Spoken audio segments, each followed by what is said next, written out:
All right, so this is an ALEKS topic that's called solving for a reactant in solution, and this is a fairly confusing topic. It's a little bit more involved, but I think it's a great topic. So there's a lot of words in these types of problems.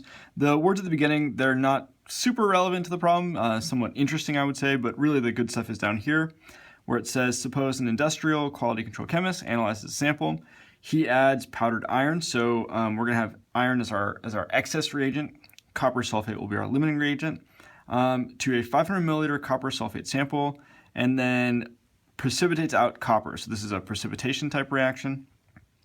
He then washes, dries, and weighs the precipitate and finds that it has a mass of 138 milligrams. So this is the mass of copper solid. So these words, right, we need to take those words and sort of, decipher that this 138 milligrams, that's the mass of copper solid.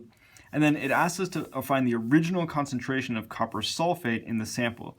So we're asked grams per liter original concentration. So this 500 milliliters, that's going to be my volume. But what we need to figure out is how many grams of copper sulfate there are, in my sample. So the first thing that I would do is I would sort of say, well, this mass of copper, from that I can find the moles of copper. Once I know the moles of copper, then I can find the mole to mole ratio to figure out what moles of copper sulfate I have, and then that will allow me to find the grams. So step one, convert to moles of copper solid. So that's going to look like this, 0.138 grams. Here I'm just converting from milligrams into grams, times 1 mole over 63.54 grams, just the molar mass of copper, equals 0.002172 moles of copper. Now, from this moles of copper, I can figure out what the mole to mole ratio is between moles of copper and moles of copper sulfate. I can see in my balanced chemical equation, it's just a 1 to 1 to 1 to 1 ratio. It's going to be a 1 to 1 ratio. So I can know right away that it's going to be 0.002172 moles of copper sulfate. We could write out that conversion. I think that's a good practice if you're struggling with this, but I know I can just do that straight 1-to-1 conversion. So this is my moles of copper sulfate. I'm just going to convert that to grams using the molar mass of copper sulfate.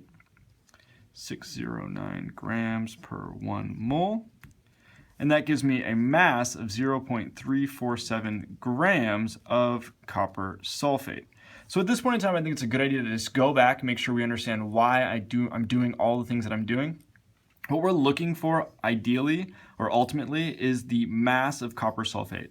So it says calculate the original concentration and gives us units of grams per liter. We already know the volume, we already know the liters because that's given to us here as 500 milliliters.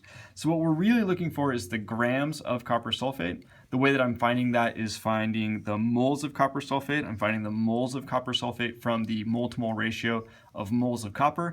And I've been given the mass of copper in my reaction, so I can just convert that from grams into moles. So hopefully that makes sense.